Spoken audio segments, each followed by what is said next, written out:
nous avons souhaité, pour expliquer un petit peu ce qui se passe en santé au travail, choisir des cas.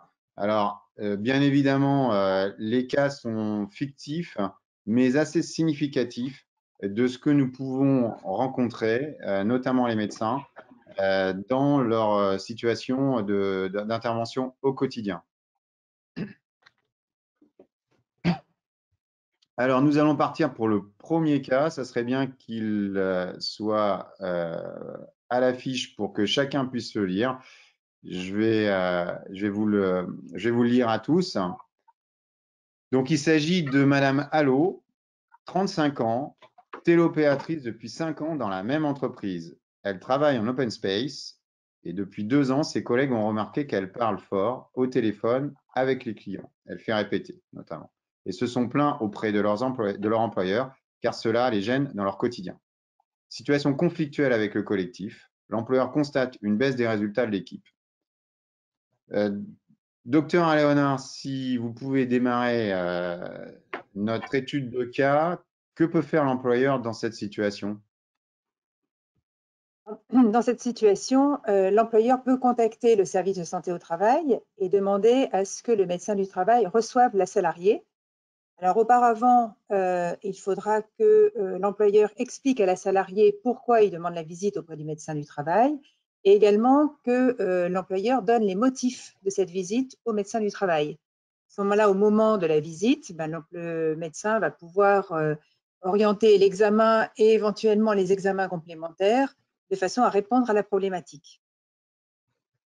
Justement, docteur, concrètement, comment cela se passe pour Madame Allo, la salariée, au niveau de sa visite? Donc, Madame Allo va être reçue, on va faire un interrogatoire, on va commencer à examiner un petit peu la situation. Après, le médecin du travail va demander à faire réaliser un examen complémentaire, donc dans ce cas précis, un audiogramme. Elle va être orientée auprès d'un spécialiste et le médecin du travail va commencer à lui parler de l'intérêt d'une demande de reconnaissance à la qualité de travailleur handicapé. Concernant les examens complémentaires, docteur, on peut peut-être rappeler qu'ils sont bien pris en charge par le service de santé au travail. Oui, tout à fait. Alors, il y en a certains qui sont réalisés dans le cadre du cabinet médical. Hein, on peut réaliser des audiogrammes, des visiotests, des tests respiratoires. Puis d'autres sont prescrits, donc en laboratoire, notamment pour la sérologie, pour d'autres examens de ce type-là. Voilà, donc rappelons que le salarié, ni le salarié, ni son employeur vont payer ces examens complémentaires. Guylaine Simonet, dans cette situation-là, un aménagement de poste est-il envisageable? Bien sûr, on va prendre contact avec l'employeur et la salariée. On va travailler avec la salariée éventuellement sur l'équipement auditif qu'elle peut avoir, hein, des prothèses, etc. Et puis, on va travailler aussi sur l'aménagement de son poste de travail. Aménagement spatial, phonique, est-ce qu'il faut du matériel particulier, etc.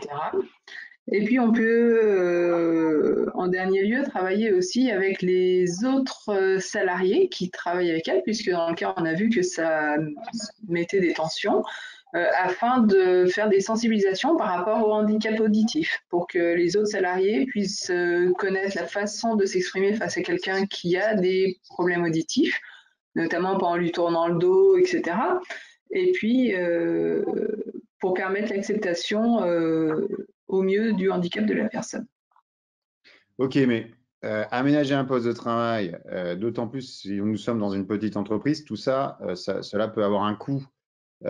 Laurence Guittard, existe-t-il des aides financières pour permettre ces aménagements?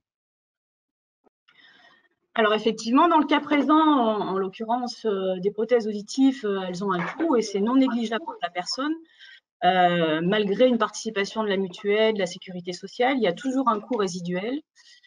Et là, en l'occurrence, il existe des solutions de financement qui vont au-delà du droit commun et qui sont destinées à des personnes qui répondent à l'obligation d'emploi. Donc, ces personnes qui répondent à l'obligation d'emploi, bénéficiaires de l'obligation d'emploi, il y en a un certain nombre. Il y a les personnes qui sont reconnues travailleurs handicapés, il y a les invalides, il y a ceux qui bénéficient d'une rente accident du travail, maladie professionnelle au-delà de 10%. Voilà. Si la personne fait partie d'un de ces publics, on va pouvoir activer des fonds particuliers, tels que ceux de l'AGEFIP, en l'occurrence l'association de gestion des fonds pour l'insertion professionnelle des travailleurs handicapés, qui concerne les salariés du secteur privé. Notamment, éventuellement, on peut activer aussi OETH, concernant le secteur sanitaire et social. Et pour les agents du service public, on va pouvoir activer aussi le FIPHFP, qui est le Fonds pour l'insertion des personnes handicapées dans la fonction publique. Hormis les bénéficiaires qui possèdent déjà… Oui. Non, je vous laissais parce que le constat qu'on peut faire à ce niveau-là, c'est qu'il y a pas mal d'organismes financeurs. Est-ce qu'il y a un intervenant de terrain qui peut faciliter la mise en place de ces dossiers de financement? Alors oui, il y a plusieurs organismes qui peuvent directement activer ces catalogues d'aide, on va dire. Il peut y avoir Cap Emploi, pour lequel ça fait partie d'une des missions, de pouvoir monter des dossiers AGEFIP, notamment dans le cadre du maintien en emploi. Les services de santé au travail, lorsqu'ils sont munis d'une cellule maintien en emploi, peuvent aussi le faire. L'employeur peut le faire directement, mais souvent les employeurs font appel à quelqu'un parce que c'est des dossiers qui peuvent être compliqués à monter et pour des novices, c'est pas toujours évident. Donc, Cap Emploi est l'un des réseaux aussi qui permet bien évidemment de pouvoir aider l'employeur ou la personne, parce que dans le cas d'une prothèse auditive, c'est une aide humaine à la personne, de monter ce dossier et d'être aidé dans le financement. Ok, merci Laurence, mais vous nous avez parlé de la reconnaissance de la qualité de travail handicapé et éventuellement d'autres types de reconnaissance qui permettent aux salariés et à leurs employeurs de bénéficier d'aides financières. Mais docteur, dans le cas de la survenance du handicap, quel peut être l'apport du médecin du travail pour accompagner cette salariée, globalement les salariés qui sont confrontés à des problèmes de santé, dans leur démarche administrative? En fait, le salarié, pour ce qui concerne la reconnaissance, la demande de reconnaissance qualité de travailleur handicapé, il va donc retirer un dossier. Dans le dossier, il y a une partie administrative qu'il va remplir, où il peut se faire aider pour la faire remplir. Il y a une partie médicale qu'il va remplir avec son médecin traitant. Et puis, ce qui est très important dans cette demande de reconnaissance, c'est un certificat médical de liaison qui va être rempli par le médecin du travail. En fait, ce certificat médical de liaison, c'est celui qui fait le lien entre la pathologie et les contraintes générées par le poste de travail. Et donc, de ce fait-là, les restrictions qui vont en découler et les aménagements à mettre en place. Donc, c'est vrai qu'auprès de la MDA, ce certificat médical de liaison est important pour pouvoir effectivement reconnaître le handicap. Ouais, du coup, c'est l'analyse du médecin du travail qui permet, compte tenu du problème de santé et le poste exercé par la personne, de dire oui, là, selon le médecin du travail, la reconnaissance de travail handicapé peut être justifiée et de ce fait, ça améliore le processus de décision au niveau de la MDA. C'est bien ça? Oui, parce qu'on parle de la qualité de travailleur handicapé, c'est-à-dire qu'on parle de handicap par rapport à un travail, à un poste de travail. Un coiffeur qui a une allergie, un handicap par rapport à son poste de travail. Par contre, s'il est dans un autre poste où il n'est pas en contact avec des produits allergisants, il n'y a plus de handicap. Oui, on y reviendra tout à l'heure dans les différents cas que nous allons présenter. Je ne sais pas si à ce stade, nous avons des questions particulières sur ce cas. Donc, si nous n'avons pas de questions, nous allons passer au cas numéro 2, celui de Monsieur Goujon. Alors, Monsieur Goujon, il est âgé de 30 ans. Il travaille dans la grande distribution depuis 6 ans. Il est employé commercial, cariste au rayon poissonnerie. En intégrant l'entreprise, la direction lui avait laissé entendre la possibilité d'évoluer rapidement. Lors d'une visite médicale avec l'infirmière du service de santé au travail, il évoque un mal-être grandissant, aucune reconnaissance de la part de sa hiérarchie, aucune proposition d'évolution sur un autre poste. Il exprime de plus en plus de difficultés relationnelles avec ses collègues, car certains de ses collègues se sont vus proposer des promotions. Il ne sait plus quoi faire, rester, partir. Alors, il est clair que depuis quelques années, souvent les médecins du travail sont interpellés par des situations qui peuvent déboucher sur des conflits en entreprise. Mais avant de rentrer dans l'analyse plus spécifique du cas et des éventuelles questions que je poserai à tous pour son traitement, docteur, Monsieur Gougeot a rencontré une infirmière. Pourriez-vous nous préciser le rôle aujourd'hui d'un infirmier, d'une infirmière dans un service de santé au travail? Oui, bien sûr.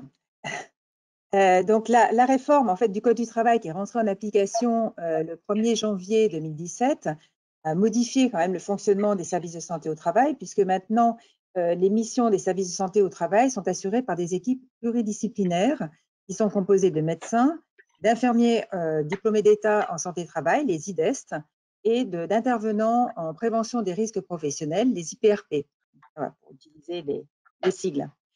Ces équipes pluridisciplinaires sont animées et coordonnées par les médecins du travail. Donc les infirmiers en santé au travail ont des missions qui sont exclusivement préventives. Donc ils vont réaliser des entretiens infirmiers qui donnent lieu à la délivrance d'une attestation de suivi. Mais ils peuvent également, alors toujours sous prescription médicale, selon des protocoles qui sont établis avec les médecins du travail, ils peuvent réaliser des examens complémentaires, ils peuvent participer à des missions d'évaluation des risques professionnels, à des actions de sensibilisation, d'information collective. Ils peuvent également participer à des SST. Voilà, donc en fait, ils sont tout à fait complémentaires dans l'équipe pluridisciplinaire. La réforme a quand même également apporté des éléments significatifs en matière de suivi individuel des salariés, puisque un salarié qui n'est pas affecté à un poste à risque va bénéficier d'une visite d'information et de prévention, une VIP. Et ces visites d'information et de prévention peuvent être réalisées par tout professionnel de santé au travail, c'est-à-dire ça peut être un médecin, un collaborateur, un interne ou un infirmier. Donc les infirmiers ont effectivement toute leur place dans ces visites d'information et de prévention.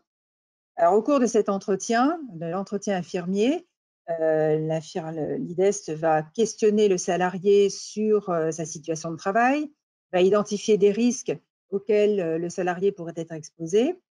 Il va faire le point sur son état de santé et ensuite il va faire le lien entre l'état de santé et le poste de travail du salarié. Et si il détecte une problématique, à ce moment-là, il l'oriente rapidement vers le médecin du travail. C'est le médecin du travail ensuite qui prend la main. Voilà, donc la place de l'infirmier en santé au travail dans l'équipe pluridisciplinaire. Alors, je ne vous ai pas interrompu, docteur, ce qui n'est pas toujours mon habitude, parce qu'effectivement, je pense que c'était important de repréciser les évolutions des services de santé au travail et notamment l'intégration de la pluridisciplinarité. Je reprends un chiffre, 300 infirmières, 300 IDET, infirmières spécialisées en santé au travail en Auvergne-Rhône-Alpes. Et du coup, docteur, cette nouvelle organisation d'équipe pluridisciplinaire, qu'en pensent les entreprises, qu'en pensent les employeurs, qu'en pensent les salariés lorsqu'ils viennent dans les services de santé au travail? Comment c'est finalement, comment les salariés, les employeurs ont pu intégrer ces changements? Comment ça a été vécu? Alors, c'était, je veux dire, c'est toujours un peu difficile de répondre à cette question, mais ça a surpris. L'arrivée des infirmiers en santé au travail et des entretiens infirmiers en place, des visites médicales auxquelles étaient habitués les salariés et les employeurs depuis des années, c'est vrai que ça n'a pas forcément été bien vécu au tout début. Les employeurs payaient une cotisation pour des visites médicales. Finalement, ils se rendaient compte que les salariés étaient vus en entretien infirmier, donc ils avaient l'impression que c'était un peu moins bien. Les salariés, eux, attendaient de voir le médecin comme ils le voyaient depuis des années, et puis ils se retrouvaient devant une infirmière. Et en fait, le rapport salarié-infirmière et le rapport salarié-médecin n'est pas tout à fait le même si les missions sont les mêmes. Et du coup, au début, effectivement, je pense qu'il y a eu quelques réticences. Il y a eu des salariés qui ne voulaient pas venir voir l'infirmière, il y a des employeurs qui râlaient un petit peu et qui ne voulaient pas que leurs employés soient vus par l'infirmière. Et puis en Donc, fait, je un pense que début, vous êtes en train de nous dire, un début difficile. Finalement, dans le cadre de la mise en place de la réforme, un début difficile. voilà, qu'on a perçu un petit peu difficile. Mais je pense que ça n'a pas duré très longtemps. L'infirmière a pris toute sa place dans l'équipe pluridisciplinaire et dans l'équipe médicale. Elle en fait partie intégrante. Je pense que les salariés et les employeurs perçoivent maintenant la complémentarité du médecin et de l'infirmière. En fait, l'infirmière est très présente dans les entreprises, probablement plus que le médecin qui, lui, reste plutôt expert dans les problématiques de maintien en emploi. Et finalement, il me semble maintenant que chacun y trouve son compte.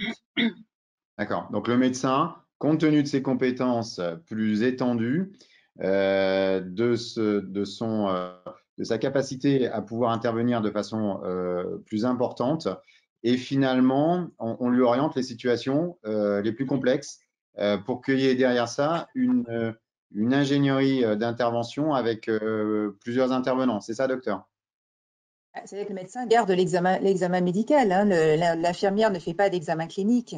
Donc, le médecin garde l'examen médical. Donc, c'est lui qui va être sollicité quand il y a une problématique. Les visites de reprise, les visites à la demande du salarié, les visites à la demande de l'employeur sont de toute façon toujours réalisées par le médecin. Donc, c'est le médecin qui garde quand même la problématique santé, qui garde la main sur le maintien en emploi, en fait. Très bien. Donc le médecin garde la main, il est aidé à côté de lui par d'autres professionnels qui apportent d'autres regards sur des questions qui sont plus ou moins problématiques et qui apportent aussi leurs compétences. Du coup, Laurence Guittard, comment sortir de cette situation de mal-être au travail, de perte de motivation pour le salarié, pour l'employeur? Alors, justement, ça fait partie aussi d'un rôle, d'une des missions d'une cellule maintien en emploi que de travailler éventuellement à la reconversion professionnelle. Comme on le voit dans l'exemple présent, ces salariés nous sont éventuellement adressés et nous, on va travailler avec eux sur cette reconversion professionnelle à envisager de manière à pouvoir quitter éventuellement l'entreprise. Donc là, on va informer les salariés, par exemple, sur la réglementation en matière de formation, ce qui n'est pas toujours évident pour les salariés parce que c'est assez nébuleux, la réglementation sur la formation. Ça peut être quelque chose de complexe, qui n'est pas toujours bien connu. Donc, on va les informer, par exemple, sur le compte personnel formation. On va leur permettre de l'activer, savoir comment ça fonctionne. Beaucoup de salariés n'ont pas encore créé leur compte, ne savent pas comment ça marche et à quoi ça sert surtout.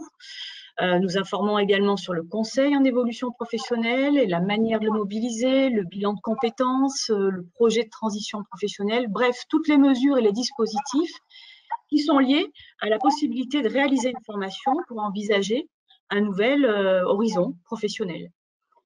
Du côté employeur, nous allons pouvoir aussi conseiller à l'employeur peut-être de se rapprocher à nouveau du médecin du travail afin d'étudier des pistes d'amélioration, notamment en termes d'organisation du travail. Et là, pour le coup, un ergonome peut aussi avoir sa place et on revient vers l'équipe pluridisciplinaire. Ok, donc on va pouvoir demander à Guylaine Simonet comment elle envisagerait d'intervenir sur ce poste, mais avant même, il y a peut-être aussi un travail de remobilisation professionnelle qui pourrait être fait avec le salarié, avec des compétences annexes dont on n'a pas encore parlé, comme un psychologue du travail. Laurence, vous en pensez quoi? Alors, effectivement, les services de santé au travail, lorsqu'ils sont dotés d'un psychologue du travail, ça, c'est la possibilité d'orienter vers le psychologue du travail, qui va aussi, lui, avoir des compétences en la matière d'organisation du travail, de prise de décision, de revoir les choses, de faire une espèce d'audit interne aussi, parce que ce qui peut toucher une personne peut aussi en toucher d'autres. Donc, c'est tout le rôle et les compétences d'un psychologue du travail pour les services de santé au travail qui en sont dotés.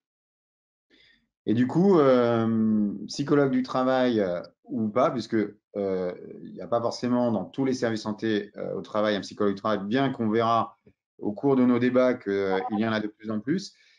Du coup, Madame Simonet, ergonome, comment va se dérouler l'étude de poste? Comment pourrait se dérouler une étude de poste dans cette situation où finalement il n'apparaît pas un contexte d'une problématique physique, mais plus on pourrait dire d'un risque psychosocial? Donc, on va intervenir alors avec ou sans le psychologue. Hein, quand on a dans certains services, les psychologues du travail ne font pas de particulier, mais font que de l'action globalité entreprise. Dans tous les cas, on va intervenir souvent ensemble, le but étant de prendre contact avec l'employeur pour identifier la source de la problématique dans sa globalité et de voir, par des questionnaires, par des observations, etc., si on trouve des pistes d'amélioration, notamment sur le plan organisationnel ou humain. Je sais pas, par exemple, mise en place de parcours d'évolution professionnelle, de formation, le rythme des plannings, voilà. On va essayer de tirer, alors pas forcément particulièrement sur cette personne, mais l'ensemble de la structure vers une organisation, on va dire, plus bienveillante et plus structurée surtout. Ok, donc la nécessité pour l'entreprise d'avoir un intervenant neutre qui va pouvoir formuler des conseils en termes d'organisation, aussi bien sur le plan collectif qu'individuel, pour tenter de décrisper un petit peu la situation qui risque de devenir une situation vraiment conflictuelle. Dans ce cadre-là, pardon? Pardon, très souvent, en fait, rien que l'œil extérieur de quelqu'un permet de désamorcer des situations parce que l'employeur qui est, comme on dit couramment, le nez dans le guidon, arrive plus à voir les choses et ça lui permet de faire voir les choses d'une manière extérieure. Ok. Alors justement, docteur, je pense qu'après on aura peut-être au moins une question que je n'arrive pas à repérer. Mais avant de répondre à d'éventuelles questions, docteur, alors on a parlé un petit peu, mais j'aimerais avoir votre avis sur cette question. De quelle manière les services de santé au travail doivent poursuivre leur évolution pour mieux accompagner les salariés et les employeurs dans des problématiques similaires? Parce qu'on le voit, c'est en augmentation. On voit bien que souvent les entreprises, et je parle vraiment d'entreprises, hein, employeurs, salariés, collectifs de travail, on a parlé des collègues de travail, sont souvent désarmés par rapport à des problèmes de tension en interne. Donc, quelles sont les évolutions pour les services de santé au travail à envisager demain? De toute façon, là, on en a bien parlé. On voit tout l'intérêt de pouvoir faire appel, enfin pour l'employeur et pour le salarié, à faire appel à des compétences spécifiques, donc ergonomes, psychologues, conseils d'orientation, assistante sociale et autres, pour répondre aux besoins d'accompagnement des salariés et des employeurs, donc notamment dans toutes ces problématiques de maintien en emploi. Donc, c'est bien tout l'enjeu du développement de la pluridisciplinarité au sein des services de santé au travail et de la mise en œuvre des cellules de maintien en emploi, dont on a déjà bien parlé. Très bien, donc des enjeux importants pour les services qui doivent évoluer, doivent s'adapter. Alors, ils le font déjà aujourd'hui puisque nous sommes en webinaire avec les éventuels problèmes techniques que nous pouvons avoir. Et si ça ne se voit pas, c'est très bien.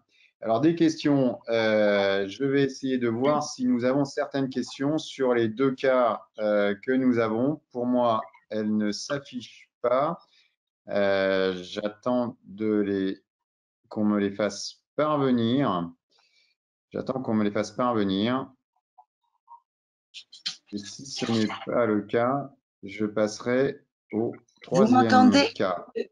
Je vais vous la lire. Ça ira plus vite. Merci, parce que techniquement, je ne vois pas la question. Donc, Est-ce que Nathalie Perrault, qui est chargée de communication, va nous lire la question. Voilà, merci. Ça ira plus vite. J'ai une question d'un participant qui demande si une infirmière d'un service de santé au travail ne se substitue-t-elle pas à une infirmière en entreprise? Voilà, une interrogation par rapport aux infirmières qu'on peut trouver dans les entreprises et nos infirmières en service de santé au travail. Le rôle conjoint de l'infirmière d'entreprise et des infirmières de santé au travail. Docteur, alors c'est une question délicate, docteur, effectivement, puisque c'est aussi des relations humaines et c'est aussi du travail collaboratif et des missions complémentaires. Que pouvez-vous dire par rapport à que pouvez-vous répondre par rapport à cette question? Oui, alors effectivement, c'est pas une question très facile et j'ai pas forcément une réponse. En fait, l'infirmière d'entreprise va pas forcément réaliser des entretiens infirmiers. Tout dépend du protocole qui a été mis en place avec le médecin du travail, en fait. On n'oublie pas que le médecin du travail coordonne l'équipe. Et c'est vrai que parfois, quand il y a une infirmière en entreprise et une infirmière dans le service santé-travail, qui travaillent dans l'équipe, il faut arriver à trouver le bon rythme et la bonne collaboration entre les deux infirmières. Donc, il faut clarifier le rôle de chacun. Voilà, donc effectivement, clarifier le rôle de chacun. L'infirmière en entreprise, elle peut servir de relais, mais enfin, il faut être extrêmement vigilant parce que l'infirmière en santé au travail va continuer à faire des entretiens infirmiers. Donc là, je pense, moi, je n'ai pas l'expérience directement. Ce que je peux en voir dans le service, c'est qu'en fait, c'est le médecin du travail qui va donner les protocoles pour savoir qui fait quoi. Alors, globalement, j'ai un petit peu l'expérience de ces situations-là. Il est important, effectivement, de bien cadrer les choses au démarrage. L'infirmière d'entreprise a toute son importance. Elle est au quotidien dans l'entreprise. Elle peut connaître des situations que le service santé au travail ne connaît pas.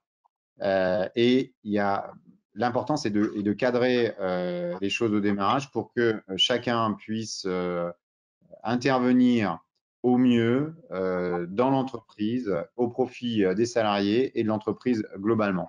Donc, c'est cette nécessité de mise en route, de clarifier le rôle de chacun, cette nécessité de dialogue, afin qu'effectivement, le but du jeu, c'est d'avoir plusieurs intervenants avec leur rôle spécifique qui accompagnent au mieux les salariés et l'entreprise. Mais effectivement, dans certaines situations, parce que c'est aussi des relations d'hommes et de femmes, il peut y avoir des gens qui se sentent moins à leur place avec une complexité de nouveaux interlocuteurs. Et ça, ces situations-là, on les rencontre tous les jours. Et quand ça arrive, c'est la clarification de l'intervention de chacun avec des protocoles écrits permettant de mieux cadrer les choses. D'autres questions, Nathalie? Ou d'autres réflexions, parce que il y a peut-être d'autres intervenants autour de la table qui souhaitent évoquer la situation de la collaboration entre les services santé au travail et les entreprises qui ont la chance d'avoir en interne une infirmière. D'autres réactions? Non. C'est vrai que ça ne nous concerne pas vraiment ça directement, nous, à la cellule maintien en emploi, donc ça va plus concerner la partie médecin du travail, infirmier. On ne va pas être dans cette prise de… On ne va pas avoir à intervenir là-dedans. Directement avec l'infirmière. Même dans le cas d'orientation de certaines situations particulières, elle l'oriente auprès du médecin et c'est le médecin qui vous l'oriente. C'est ça. Nous, notre interlocuteur privilégié, c'est le médecin du travail, ça reste le médecin du travail. Même si, bien entendu, il se peut qu'on ait des contacts avec l'infirmier, notamment si c'est l'infirmier qui repère, mais l'infirmier, s'il repère, il renverra vers le médecin du travail et ça restera notre interlocuteur privilégié. Voilà, et il faut savoir que les infirmiers ou infirmières du travail sont présents dans des entreprises d'une taille quand même assez importante en fonction du type de secteur d'activité. Et de ce fait, il y a un gros volume de personnes à suivre, un gros volume de situations sur lesquelles elles peuvent être confrontées. Et c'est bien qu'il y ait des intervenants supplémentaires. On me dit qu'il n'y a pas d'autres questions sur les cas que nous avons évoqués. Donc, Moi, de ce j'aimerais fait… c'est Guylaine Simonet qui parle, l'ergonome. J'aimerais bien juste rajouter que, en fait, quand on a des infirmières en entreprise, nous, les préventeurs, ergonomes, chimistes, psychologues, etc., ça nous fait un relais qui est en interne qui est très important et qui nous permet un suivi des actions capitales. Oui, tout à fait, parce que souvent on le voit aussi quand il y a des interventions complexes avec des présentations d'études. Bien évidemment, l'infirmière est invitée. Bien évidemment, l'infirmière y participe. Dans certains cas, les infirmières ont des formations complémentaires, notamment en ergonomie. Donc, ça fait aussi un relais technique indispensable dans l'entreprise. nous allons nous attaquer au troisième cas. Troisième cas qui va s'afficher, Monsieur Colli. Alors, Monsieur Colli, il a 50 ans. Il est magasinier préparateur de commandes dans une PME de 45 salariés qui fabrique des pièces détachées, dont le poids de ces pièces varie entre 20 kg et 500 grammes. L'entreprise ne fait pas partie d'un groupe. Il a fait une chute dans les escaliers de l'entreprise. Il est en arrêt de travail depuis 6 mois. Il a des problèmes à l'épaule droite et a été opéré. Il devrait reprendre son travail dans 2 ou 3 mois et il a une bonne relation avec son entreprise. Il donne régulièrement de ses nouvelles. Docteur Léonore, dans cette situation, que peut faire ou que doit faire l'employeur? Dans cette situation, on voit effectivement qu'il y a une bonne relation, une continuité de relation entre l'employeur et le salarié. Donc, l'employeur, dans ce cadre-là, peut proposer au salarié, pendant son arrêt de travail, de demander à rencontrer le médecin du travail. Donc ça, c'est une visite de pré-reprise. La visite de pré-reprise, comme son nom l'indique, elle se fait pendant l'arrêt de travail et elle est à l'initiative du salarié ou de son médecin traitant ou du médecin conseil. La visite de pré-reprise, elle est très importante parce qu'elle va permettre effectivement au médecin du travail de faire le point sur l'état de santé, de voir effectivement, d'apprécier l'évolution prévisible de la pathologie, et puis surtout de faire un point sur les séquelles qui pourraient faire obstacle justement à la reprise du travail. Plus elle est précoce, plus ça va être intéressant parce que ça va permettre effectivement, dès la visite de pré-reprise, de réfléchir sur les conditions de la reprise du travail, sur les aménagements à mettre en place, sur éventuellement des reclassements qui seraient possibles, donc les formations qui pourraient être nécessaires. On peut envisager même des essais encadrés, donc pour voir si effectivement d'autres postes pourraient convenir à l'état de santé du salarié. Donc tout ça, ça peut se préparer donc au moment de la visite de pré-reprise, avant la reprise du salarié. Alors, cette visite de pré-reprise, c'est vrai qu'on en parle déjà depuis des années. On voit que dans les services, il y a quand même une augmentation de cette demande, mais les salariés ne sont pas tous informés. Si on n'a pas rencontré, on a la chance de ne pas avoir rencontré d'absence, de problèmes de santé qui ont entraîné des arrêts de travail longs, on n'est pas forcément en tant que salarié informé. Donc du coup, quand il n'y a pas de lien entre le salarié et son entreprise lors de l'arrêt maladie, c'est toujours une interrogation importante des employeurs. Je sais, Laurence Guittard, qu'à l'AIST, la prévention active, vous avez élaboré un protocole permettant de développer le recours à cette visite. Est-ce que vous pouvez nous en parler de ce protocole? Alors effectivement, comme l'a dit le docteur Léonard, cette visite de pré-reprise, elle est vraiment importante pour anticiper des actions de maintien en emploi. Et malheureusement, les services de santé au travail n'ont pas l'information toujours sur le fait que les salariés soient en arrêt. Donc nous, on a été un peu au-devant de ça. Tout à fait, Laurence, je vous coupe.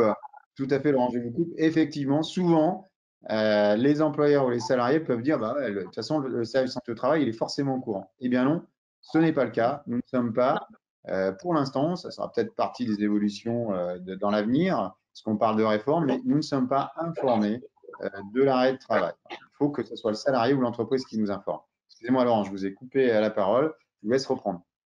Voilà, et c'est parti de ce constat-là, au final, où on s'est dit, si on veut mobiliser cette visite de pré-reprise, comment est-ce qu'on peut s'y prendre pour informer, puisqu'il faut aller au-devant pour pouvoir faire en sorte qu'elle soit ensuite initiée par le salarié. Alors, il se trouve que nous, dans les différents centres, on a des écrans d'accueil qui informent les salariés sur différentes choses, notamment les risques professionnels ou autres. On a inclus dans ces écrans d'accueil la possibilité d'informer les salariés dans la salle d'attente de cette visite de pré-reprise. Donc, c'est une première information qui leur est donnée. Et donc, à chaque fois qu'un salarié vient et se présente au service de santé au travail, grâce à cet écran d'accueil, il aura l'information de l'existence de cette visite de pré-reprise. Ça, c'est une première façon de faire qu'on a trouvée. Bien évidemment, ensuite, il y a toute l'information qui peut être distribuée par l'équipe pluridisciplinaire. La deuxième possibilité qu'on s'est offerte, c'est les assistantes médicales qui, lorsqu'elles planifient les visites avec les employeurs et qui ont les ressources humaines au téléphone pour planifier ces visites, interrogent le service des ressources humaines ou l'employeur directement sur les arrêts longs en cours de plus de 3 mois dans la société. C'est une deuxième manière de faire, ce qui permet d'avoir l'information. Les assistantes techniques de santé au travail, lorsqu'elles se déplacent en entreprise, vont aussi interroger l'employeur lors de la fiche d'entreprise sur les arrêts qui sont en cours dans l'entreprise et depuis combien de temps. Les infirmiers, le médecin du travail, bien évidemment. Lorsqu'il y a n'importe quel échange au final avec un employeur, on va aussi interroger sur les arrêts en cours. À partir de là, on va avoir, nous, l'information. Et donc, on a créé un courrier qui est ensuite adressé à la personne, qui l'informe de cette visite, un courrier auquel on joint un flyer de la Caisse primaire d'assurance maladie sur qu'est-ce que c'est que la visite de pré-reprise. Et sur ce courrier, on va inciter donc le salarié à prendre contact avec son médecin du travail de manière à pouvoir préparer et discuter d'une éventuelle reprise ou en tout cas des problématiques qu'il rencontre pendant son arrêt. Ça nous permet d'avoir un premier contact. Si le salarié prend contact avec le médecin, on va faire un point lors de cette visite de pré-reprise et là, le médecin ensuite pourra nous adresser le salarié dans le cadre de la cellule maintien en emploi pour que justement, on puisse commencer à initier des actions dans ce sens. Au travers de tout ça et de ce protocole qu'on a mis en place, c'est donc bien le salarié qui décidera ou non de solliciter le médecin du travail et on est bien dans le cadre réglementaire de la visite de pré-reprise. Très bien, donc très belle initiative proactive. Alors si je peux me permettre, on attend très peu dans les services santé au travail avant la visite, donc c'est bien que vous ayez fait une démarche proactive, parce que sinon les salariés, on le sait bien, n'auraient pas le temps de lire ce qui se passe sur l'écran. Vous avez un retour positif, Laurence, de cela. Comment vivent finalement les salariés et les entreprises sur ces questions-là? Elles y répondent volontairement, elles sont très volontaristes pour travailler avec vous sur ces questions-là? Alors, dans le cadre de la visite de pré-reprise, c'est vrai que les salariés, mais comme les employeurs, puisqu'on fait aussi des ateliers maintien en emploi à destination des adhérents, donc on informe aussi les adhérents de l'existence de cette visite de pré-reprise. Et il se trouve qu'effectivement, on est confronté au fait que, quelque part, ni les employeurs, ni les salariés n'en sont vraiment informés de ce que l'on peut faire lorsqu'on est en arrêt. Et donc, ils sont toujours très intéressés par cette possibilité de rencontrer le médecin du travail, qu'un salarié puisse rencontrer un médecin du travail pour qu'ensuite, derrière, des choses se mettent en place. Donc, on se rend bien compte qu'effectivement, il y a quelque part un vide d'information à ce niveau-là et que quand on arrive à le combler, derrière, les choses en découlent. Et c'est vrai qu'on nous cantonne souvent à nos fameuses visites d'embauche et nos visites périodiques et on oublie qu'on fait aussi à côté de cela bien d'autres choses. On est sûrement fautif de ne pas communiquer sur les actions et les prestations complémentaires que nous menons. Mais revenons à notre cas de Monsieur Colli, qui, je vous le rappelle, a malheureusement eu un accident du travail. Il a chuté dans les escaliers de son entreprise. Quelle est l'intervention du service de santé au travail par rapport à cet accident du travail? Madame Simonet, ergonome, qu'est-ce qu'on peut faire dans une telle situation? Alors, le service de santé, quand il est au courant, vous l'avez dit, c'est pas tout le temps le cas, peut demander à l'employeur s'il a fait une enquête pour identifier les causes de l'accident. Et à partir des résultats de cette enquête, on peut demander s'il a pensé à faire évoluer son document unique en fonction de ce risque identifié. Pour rappel, le document unique, c'est un document qui est établi par l'employeur, qui présente les résultats de l'évaluation de tous les risques par unité de travail. Il doit être mis à jour annuellement et à chaque changement important au sein de l'entreprise. Notamment en cette période de Covid, nous sensibilisons les entreprises sur le fait de rajouter le risque Covid, le risque pandémique à leur document unique. Les services de santé au travail ne sont pas là pour faire le document unique, mais pour aider méthodologiquement l'entreprise à le faire. Et l'entreprise peut bien évidemment s'appuyer sur la fiche d'entreprise, si elle existe, pour mettre en place ce document. Donc, pour mémoire, la fiche d'entreprise est une évaluation des risques établis au moment de la visite, faite par le service de santé au travail. Donc, d'un côté, il y a un document qui est réalisé par le service de santé au travail. De l'autre, il y a un document obligatoire qui doit être actualisé tous les ans, qui est réalisé par l'entreprise afin d'identifier les risques et de mettre en place des plans de prévention pour les limiter. On pourra d'ailleurs se poser la question dans l'avenir, on en parle, si ces deux documents ne pourraient pas fusionner pour en constituer qu'un seul, et que nous, de notre côté, service santé au travail, on améliore nos prestations de conseil vis-à-vis de l'employeur afin d'être à ses côtés pour compléter le document unique d'évaluation des risques et puis favoriser son actualisation. Alors, voilà. Dans une situation de ce type, Madame Simonet, qu'est-ce qu'on fait? Étude de poste, aménagement, qu'est-ce que vous préconisez? Donc, on prend en contact avec le salarié si c'est possible, en amont de sa reprise. Hein, donc, il faut que lui ait donné l'accord au médecin du travail pour qu'on le contacte. Et en fonction d'un questionnement, d'une visite sur l'entreprise éventuellement, on va voir la nécessité d'aménager ou pas le poste de travail, puisque, rappelons-le, hein, il est tombé dans l'escalier, pas forcément à son poste de travail.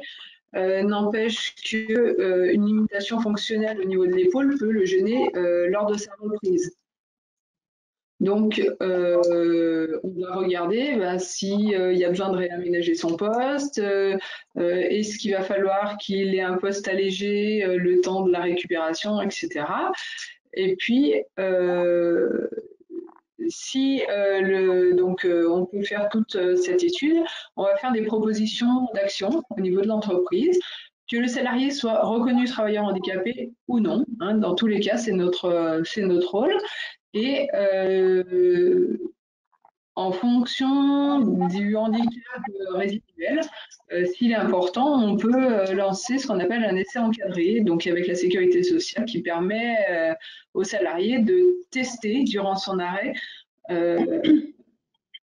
la réalité du poste et le fait de pouvoir ou non le tenir. Ok. Alors, on rappelle, le rôle des services de santé au travail, c'est un rôle de conseil. Donc, on est là pour accompagner l'entreprise. On ne va pas, dans cet accompagnement, sanctionner l'entreprise. Ce n'est pas le rôle des services de santé au travail. Donc, c'est important, puisque ce rôle de conseil doit permettre d'avoir une certaine confiance, établir une certaine confiance entre le salarié et le service de santé au travail, et notamment un médecin, et puis entre l'employeur et le service de santé au travail. Revenons sur Monsieur Colli, qui va reprendre le travail. Docteur, quel type de reprise peut-il envisager, ce Monsieur Colli? Monsieur Colli, on va pouvoir envisager une reprise. Alors, une reprise progressive. Une reprise progressive, elle pourrait se faire à temps partiel, dans le cadre d'un temps partiel thérapeutique.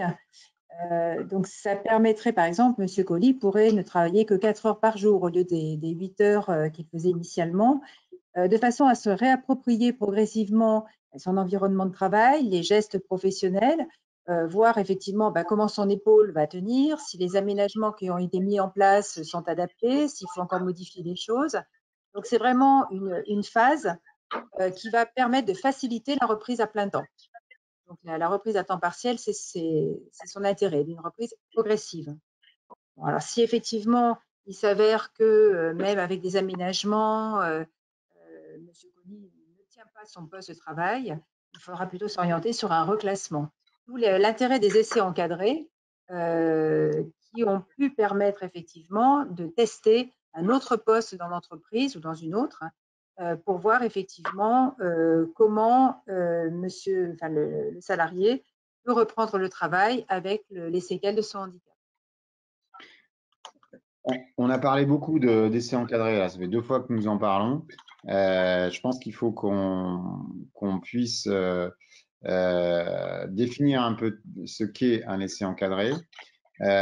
Sauf si, avant sa définition, alors je pense que je laisserai le soin à Laurence Vittard de nous en parler.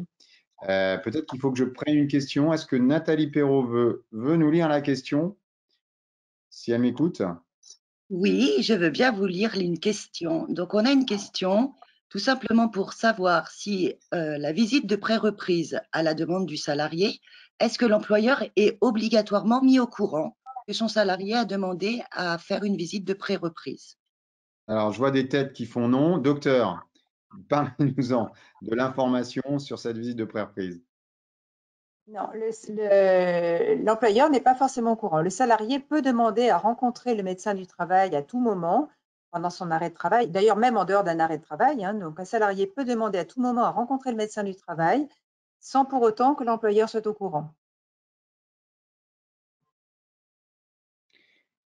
Alors, en fait, dans le cas de la visite de pré-reprise, oui, dans le cadre de la visite de pré-reprise, le retour n'est fait au final à l'employeur que si le salarié le souhaite. Alors, c'est vrai que dans les actions de maintien en emploi, ça peut être lorsqu'on envisage éventuellement un aménagement de poste avant la reprise ou un essai encadré, forcément, il y aura de toute façon un retour à l'employeur qui sera fait, mais parce que le salarié en aura décidé ainsi.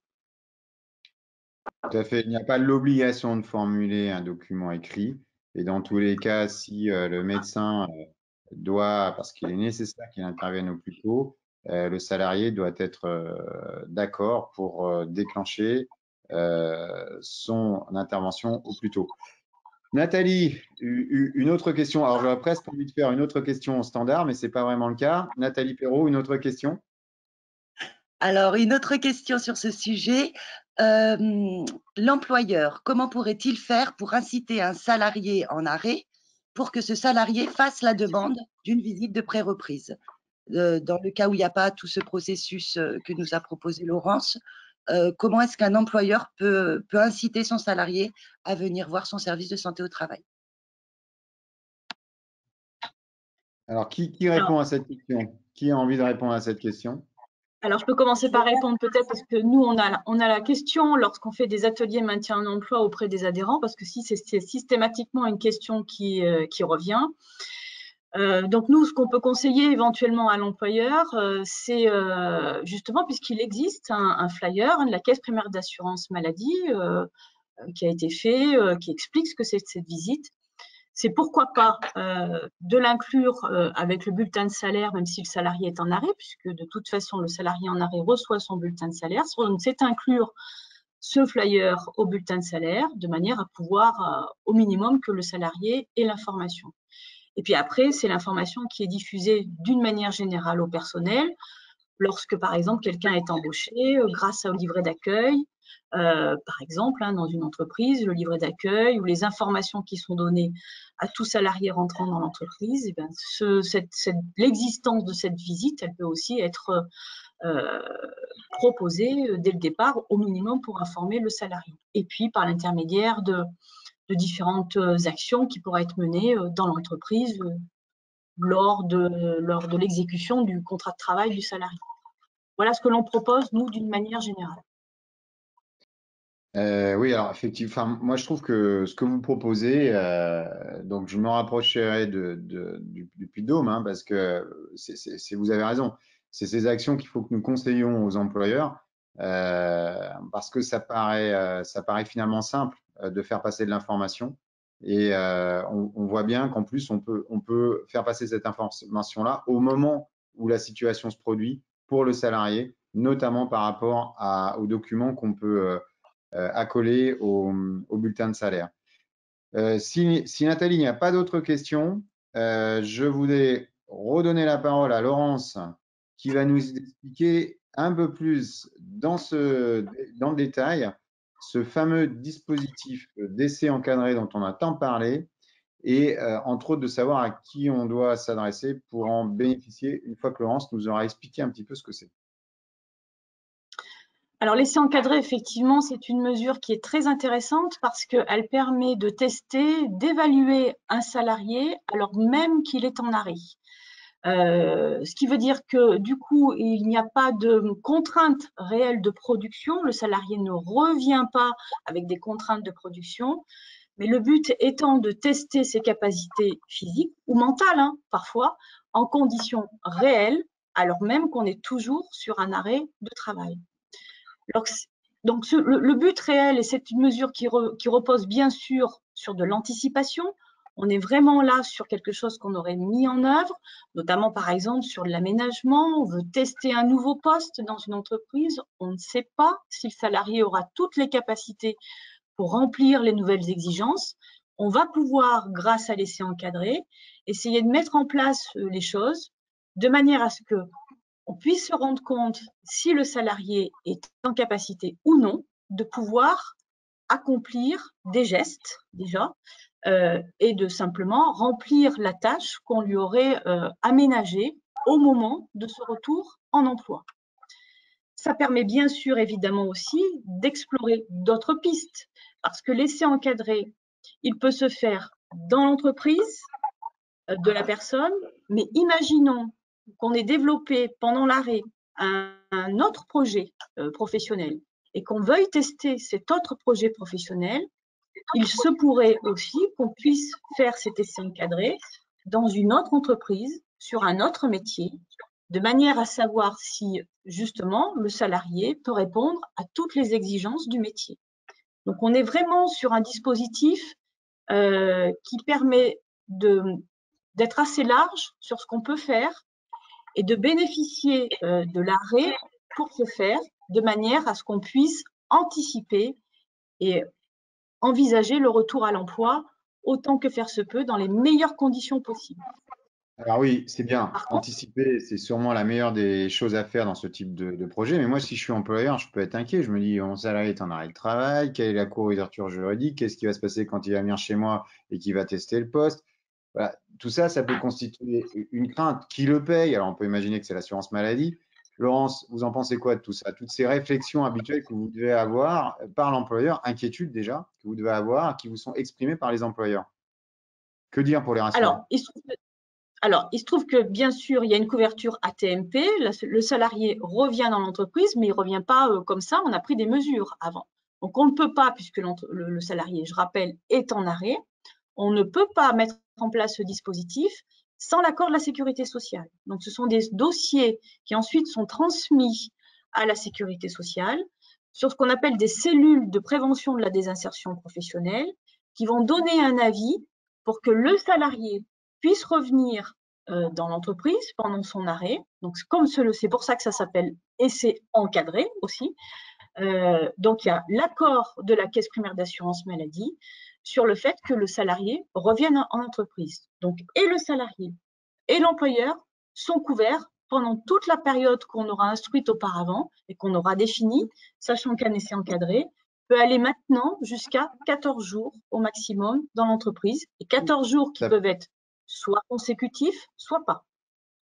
Donc, c'est une période effectivement qui peut être longue et 14 jours consécutifs ou pas, ça veut dire qu'on peut essayer à un moment, revenir en arrêt de travail puisque on n'est pas consolidé, et puis réessayer à nouveau avec les éventuelles améliorations du poste de travail qui aura pu être fait et éventuellement par l'aide justement du service de santé au travail et notamment de son ergonome.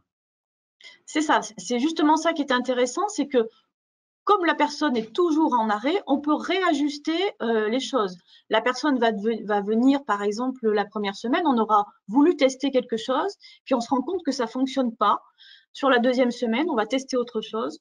Mais en fait, dès le départ, on aura cadré les choses. On va partir sur 15 jours. Des fois, c'est souvent des demi-journées pour commencer. Je rappelle qu'on n'a pas de contrainte de productivité. Donc moi, c'est souvent ce que je dis aux employeurs, ne changez pas votre organisation. La personne vient en plus. Il ne s'agit pas qu'elle revienne à son poste, elle revient en plus. On est sur de l'observation aussi. Et si on devait trouver d'autres pistes de reclassement en interne, c'est l'occasion ou jamais de pouvoir tester ces autres pistes avant même que la personne revienne, par exemple, à temps partiel thérapeutique.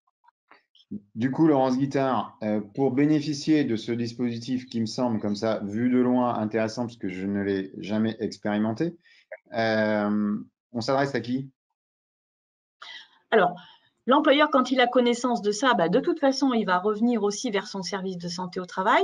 Mais quoi qu'il en soit, on peut être plusieurs partenaires à mobiliser ce dispositif et à faire en sorte de passer des dossiers justement sur ces cellules de prévention de la désinsertion professionnelle. Donc, bien sûr, le service social CARSAT instruit ces dossiers-là, hein, et peut être prescripteur. Le CAP emploi, qui a connaissance des dossiers de maintien en emploi, le service de santé au travail. Donc, en l'occurrence, quoi qu'il en soit, il faudra un avis du médecin du travail. Donc, ça va passer par les services de santé au travail, mais le CAP emploi et le service social mobilisent en direct, avec accord du médecin du travail, directement ces essais encadrés. Très bien, Laurence. Eh bien, écoutez, tout ça, ça nous donne envie d'essayer. Ça nous donne peut-être envie, en tant que service de santé au travail, de disposer de cellules de maintien dans l'emploi, comme vous avez la chance d'avoir dans le Puy-de-Dôme. Je ne sais pas, Nathalie Perrault, si nous avons des questions concernant le cas que nous avons présenté, concernant Monsieur Colli, concernant la question. Une petite dernière question, oui, qui est pratique et qui s'adressera à tout le monde, je pense. C'est souvent une question qui revient d'ailleurs. Qui décide d'une reprise à mi-temps ou à temps partiel?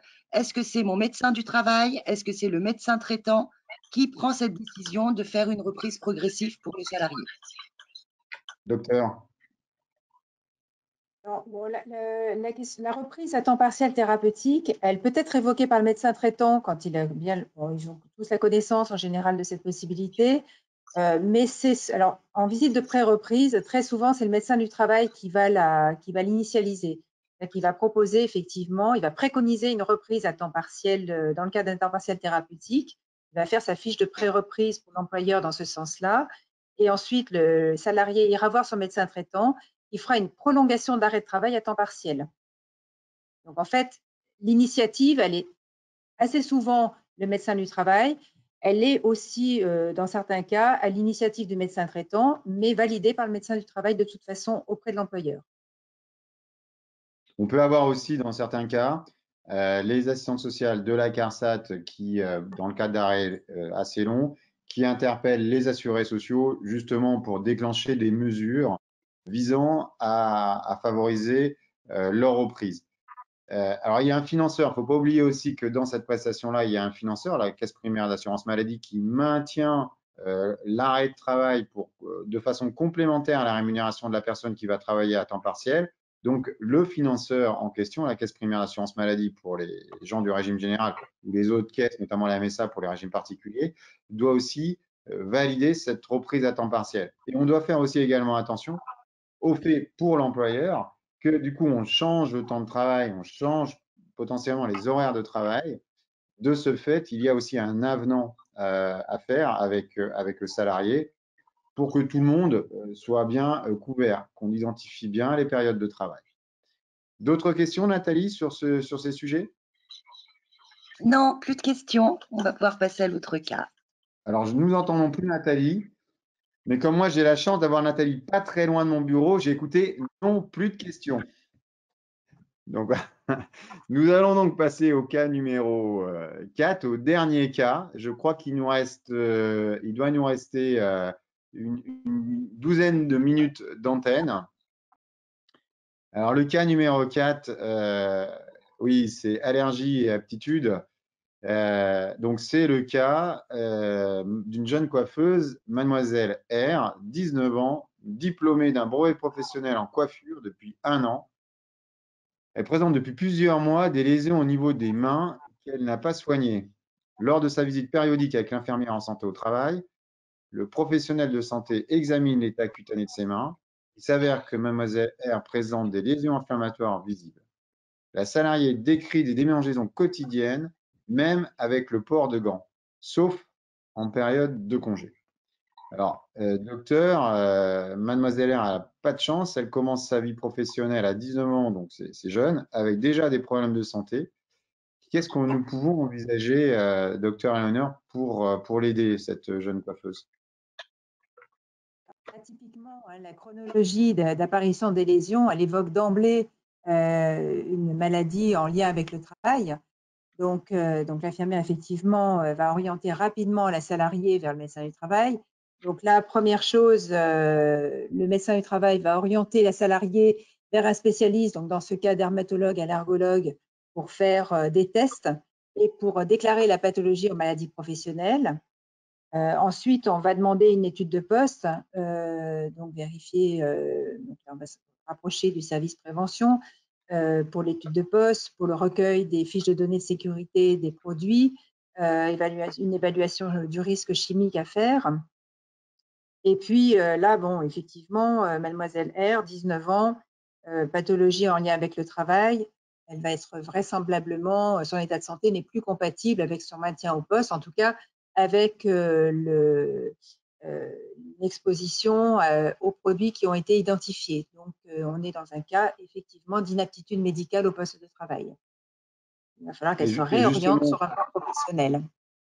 Dans ce cas, justement, dans ce cas de déclaration d'inaptitude,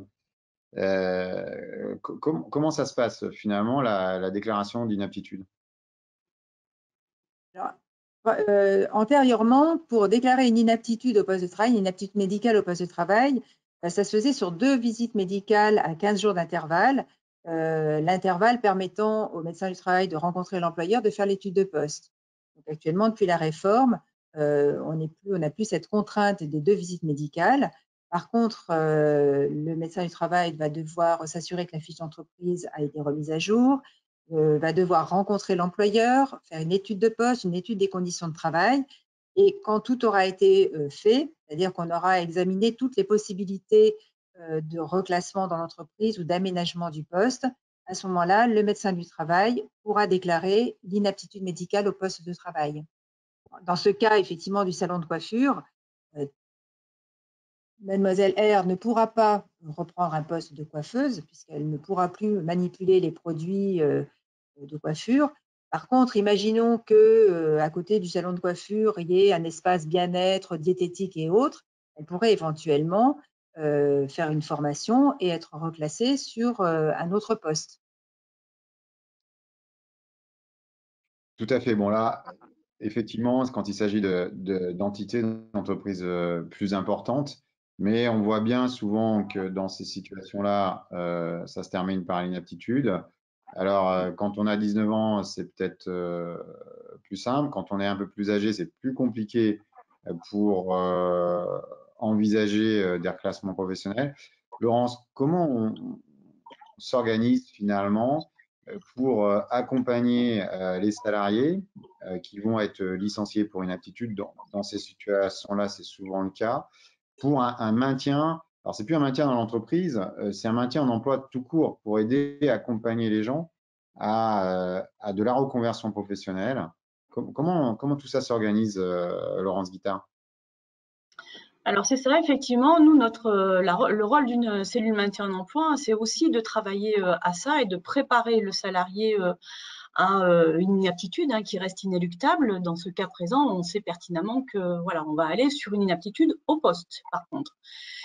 Et dans le cas présent, il va falloir aussi envisager l'avenir. Et cet avenir, ça veut dire qu'on on fait le deuil aussi de son ancien métier. Et ça peut être compliqué aussi pour la personne qui était qualifiée, qui a eu une expérience professionnelle, qui avait envisagé de suivre quelque chose et qui d'un seul coup est interrompue dans son parcours à cause de problèmes de santé. Donc on va aider aussi à ce travail parfois de deuil qui peut être difficile. Et puis on va informer, comme on l'a vu précédemment aussi, à ce que c'est que la reconnaissance de travailleurs handicapés et au bénéfice de cette reconnaissance, notamment dans le cadre de la reconversion professionnelle, puisque comme on l'avait vu dans un premier cas, il peut y avoir des aides au maintien en emploi, mais de la même manière, il peut y avoir aussi des aides, notamment en termes de reconversion professionnelle, des aides à la formation. Et cette reconnaissance de travailleurs handicapés, elle a tout son intérêt aussi lorsque les personnes sont obligées de se réorienter et d'envisager un nouveau parcours de formation.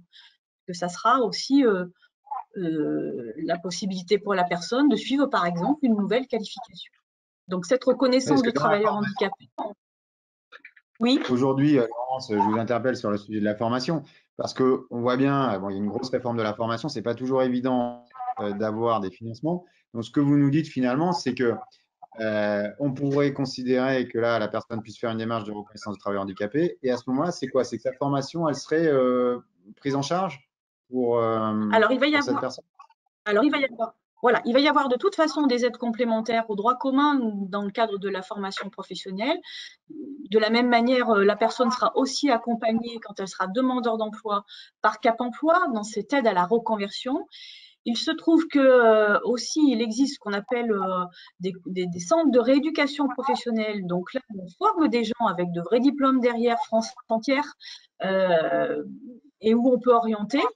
Mais il est nécessaire d'avoir une reconnaissance de travailleur handicapé pour pouvoir bénéficier de ces formations qualifiantes dans ces centres de rééducation professionnelle. Donc, c'est une vraie opportunité pour les gens d'avoir une reconnaissance lorsqu'il s'agit d'une reconversion professionnelle et d'envisager une formation.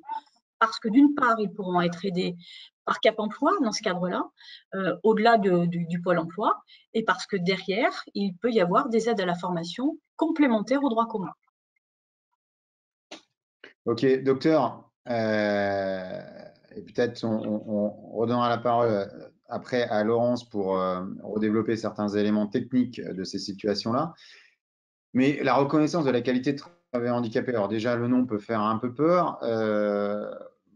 Est-ce qu'elle est obligatoire? Je n'ai pas l'impression que oui. Est-ce qu'elle est-elle acceptée par les salariés victimes de problèmes de santé? Comment abordez-vous le sujet? Parce que c'est pas évident. Là, on est face à une jeune fille qui a finalement une pathologie qui ne la gêne que dans l'exercice de son activité professionnelle. On voit bien l'intérêt, Laurence nous l'a démontré tout de suite, compte tenu des financements, notamment pour leur placement professionnel et des aides que la personne peut avoir. Comment aborder ce sujet-là face à une personne qui n'imaginait pas, lorsqu'elle allait prendre un métier de coiffeuse, de devoir faire autre chose et au pire, enfin en plus, de devoir être reconnu comme travailleur handicapé pour être accompagné dans cette reconversion? Enfin, la réponse est dans votre question, c'est extrêmement compliqué dans certains cas parce que, comme disait Madame Guittard, il va falloir faire le deuil de une activité qui a été choisie, surtout la coiffure. En fait, souvent, c'est des jeunes filles qui pensaient ça depuis plusieurs années. Donc, il y a ce deuil déjà à effectuer et en plus, passer par la case travailleur handicapé. Donc, c'est tout le rôle du médecin du travail, mais également de l'infirmière qui peut rencontrer aussi cette jeune fille et en discuter avec elle. Le rôle également des intervenants de la cellule maintien en emploi, que d'expliquer l'intérêt pour cette jeune fille d'être reconnue, d'avoir cette reconnaissance de la qualité de travailleur handicapé pour pouvoir avoir toutes les chances de se reconvertir. Donc, parce qu'on va lui faire, effectivement, on va lui expliciter tout l'intérêt d'une formation et d'une reconversion professionnelle. Mais effectivement, ce n'est pas obligatoire. Elle peut refuser de le faire. Donc, c'est un travail de persuasion. D'accord. Et du coup, Laurence, elle n'est pas handicapée au sens premier du terme. Donc, on peut imaginer qu'elle a une reconnaissance et puis qu'une fois elle retrouve un poste, je ne sais pas, de technicienne en laboratoire, elle soit apte à son futur poste et qu'elle ne plus, enfin, qu'il n'y ait plus nécessité de mettre en place ou qu'elle ne soit plus reconnue en tant que qualité, en tant que travailleur handicapé. De toute façon, la reconnaissance qualité de travailleur handicapé, elle est donnée pour un certain temps. Donc après, la jeune fille peut choisir de ne pas le renouveler. S'il n'y a plus de handicap par rapport au poste de travail. C'est vrai que si elle se retrouve dans un laboratoire ou elle se retrouve dans un centre de nutrition, de bien-être, n'a pas à manipuler des produits, elle n'a plus de handicap par rapport au poste de travail. Donc la reconnaissance de la qualité de travailleur handicapé devient caduque. Voilà, c'est souvent ce que les gens… sur cette thématique-là? Oui, c'est souvent ce que les gens pensent aussi. Enfin, ils ont une représentation assez erronée de ce que c'est que la reconnaissance de travailleurs handicapés. Nous, on va lever les freins à ça. Souvent, effectivement, ils l'associent parfois à mais je suis pas handicapé, je suis pas en fauteuil roulant. C'est des choses comme ça qu'on va avoir souvent en termes de verbatim qui sont retournés. Nous, on va leur expliquer tout ça et effectivement, on leur explique bien qu'il y a une durée à cette reconnaissance et qu'elle n'est pas à vie et que lorsqu'ils auront retrouvé un poste qui sera complètement compatible avec leur problématique de santé, cette reconnaissance n'a plus valeur d'être. Elle est là de manière transitoire pour aider à la reconversion. Et c'est quelque chose, par contre, qui peut être important dans leur parcours. Ok, donc on voit bien l'entreprise démunie face à ces situations-là qui va pas forcément avoir le verbatim, le langage adapté pour répondre aux interrogations des salariés victimes d'une altération de leur état de santé, a la possibilité d'avoir des organismes, notamment en principal, en premier lieu, déjà le service santé au travail avec ses médecins, pour informer, pour convaincre les salariés victimes de ces situations-là de s'engager dans un parcours de reconversion professionnelle. Donc l'entreprise peut être aidée, l'employeur finalement n'a pas forcément besoin directement, notamment quand on parle de reconversion professionnelle, de s'emparer de cette discussion, parce qu'il est vrai que l'employeur n'aura pas forcément la bonne place pour pouvoir le faire et pas forcément réponse à toutes ces questions-là. Il ne faut pas que les entreprises hésitent à nous orienter ces situations.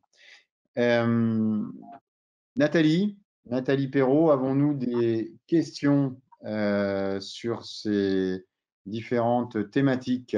Notre webinaire arrive à son terme. Nathalie Perrault? Oui, vous m'entendez?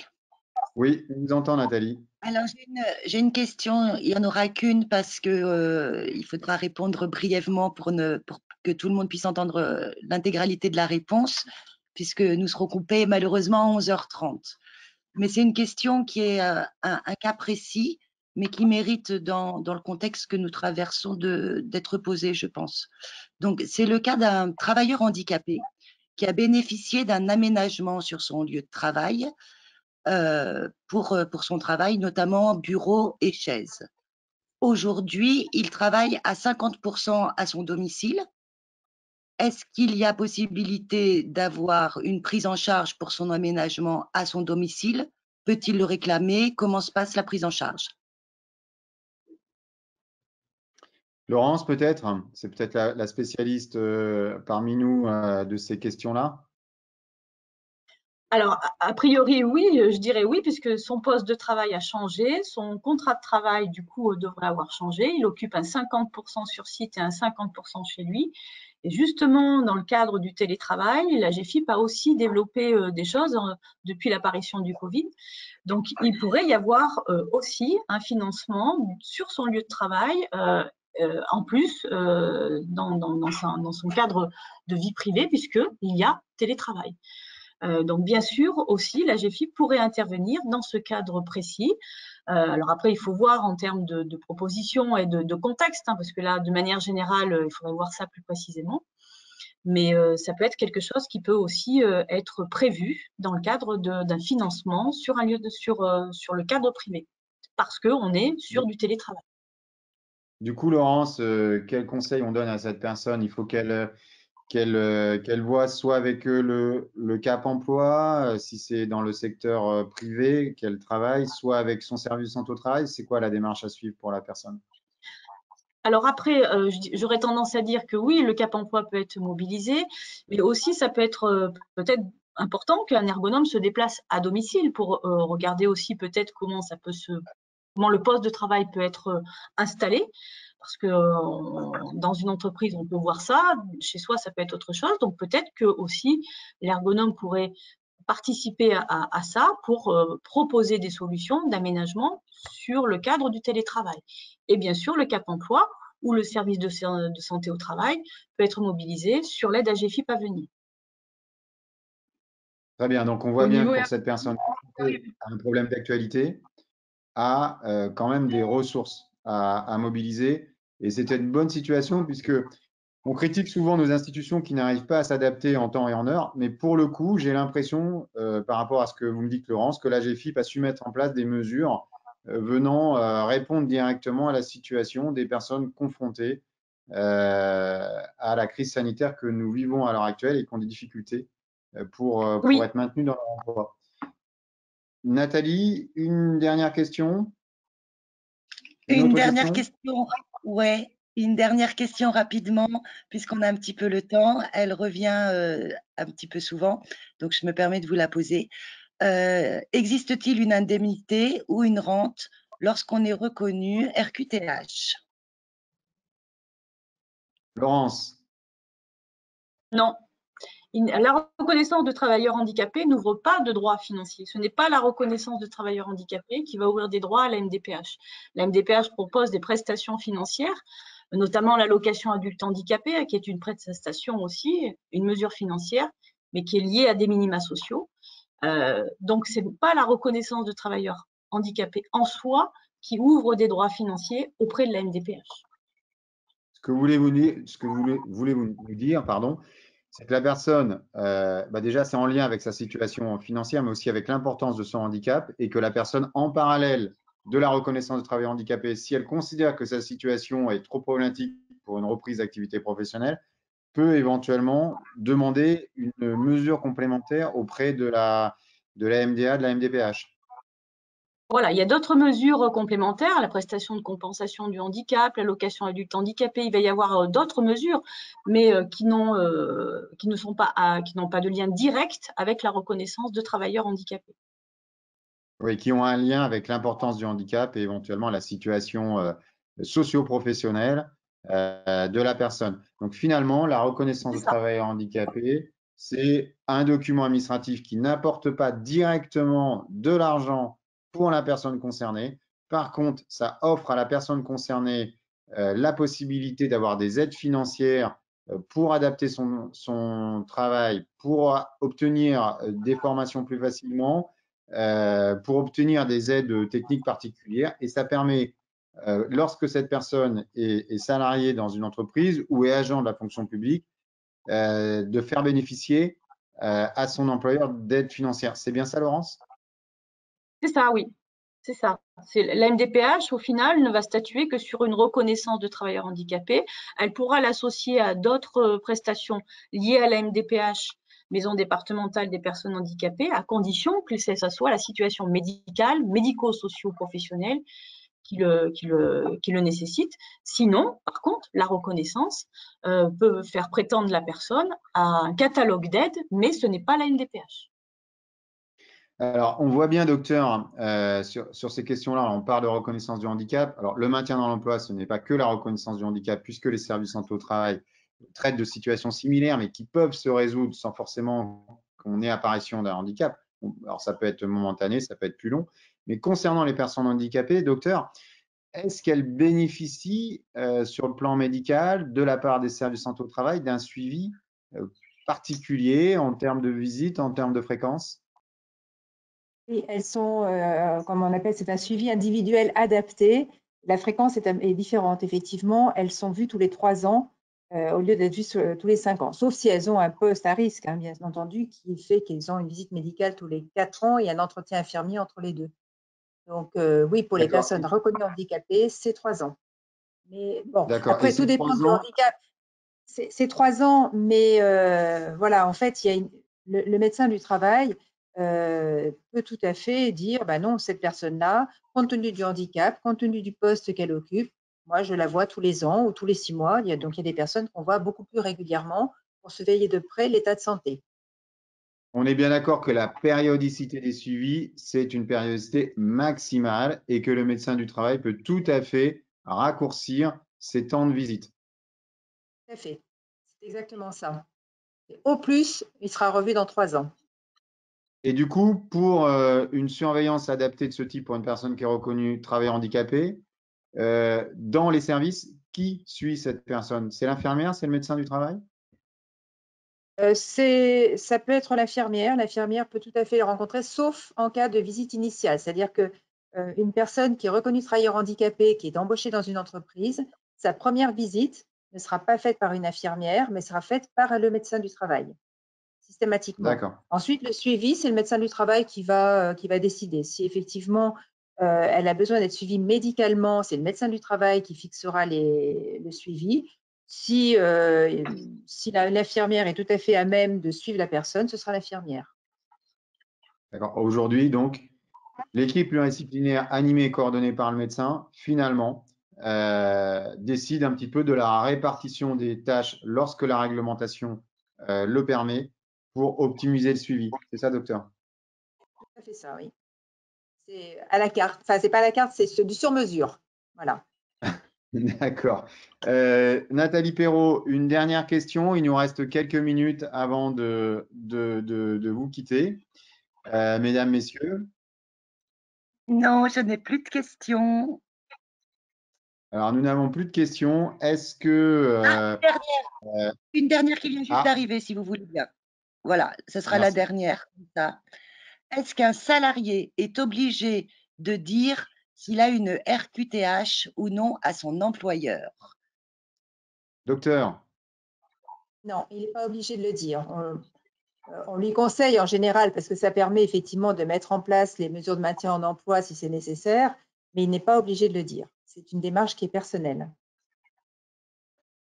Et si son employeur, parce que vous savez qu'il y a quelques contraintes sur le nombre de personnes de travailleurs handicapés à avoir dans les entreprises, par contre, peut-être que les employeurs les plus actifs dans le domaine de l'accompagnement de leurs salariés reconnus comme travailleurs handicapés peuvent peut-être, Laurence, faire des démarches de communication auprès de l'ensemble du personnel pour démontrer l'intérêt qu'a leur personnel souffrant de problèmes de santé et ayant des contraintes, même pas majeures, mais des contraintes réelles sur leur poste de travail, de l'intérêt que ça peut représenter, Laurence. Est-ce qu'il y a des actions de communication qui se font dans les entreprises en interne sur ces questions-là? Oui, il y en a déjà eu plusieurs.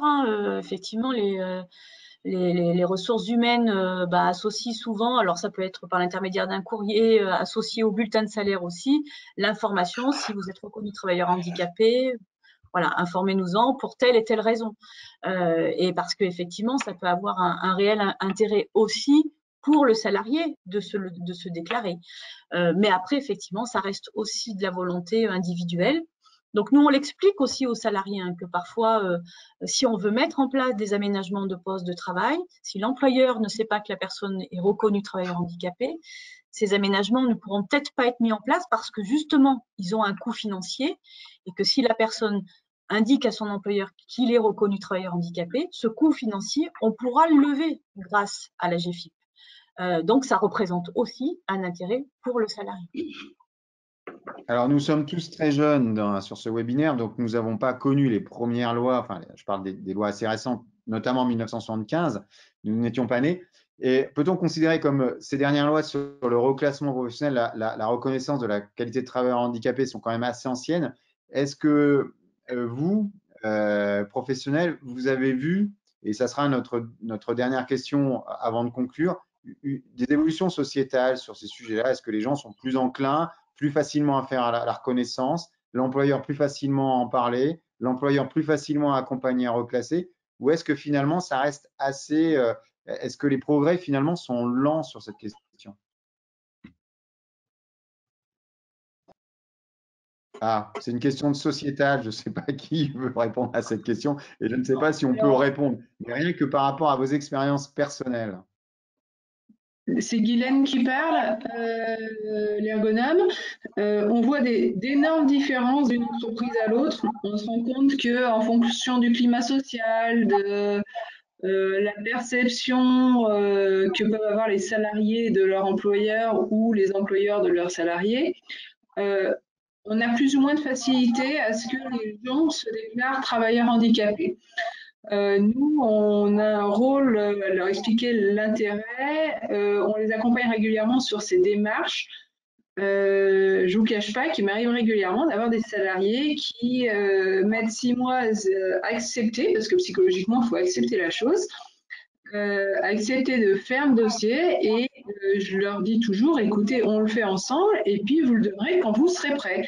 Et des employeurs, des fois, sont étonnés de voir des documents qui datent de 1 an, 2 ans, 3 ans, parce que le salarié a eu besoin d'un délai psychologique pour accepter la chose. C'est des choses qu'on voit très, très régulièrement. Guylaine, eh bien, écoutez, merci. C'est vous qui aurez le dernier mot parce que malheureusement, on n'a pas eu la chance de vous voir. On a eu la chance de vous avoir. Et comme on vous voyait moins, on vous a un petit peu moins interpellé. C'est de ma faute. J'en suis désolé. Donc, je suis très heureux que vous puissiez conclure. Nous allons terminer. Merci pour votre attention. Message à l'attention de tous les employeurs et les salariés que nous suivons. N'hésitez pas à contacter votre service de santé au travail. Maintenant, nous vous quittons. Soyez prudents dans le contexte sanitaire actuel et passez une très bonne journée. Au revoir. Merci, au revoir. Merci, au revoir. Bonne journée à tous et prenez soin de vous.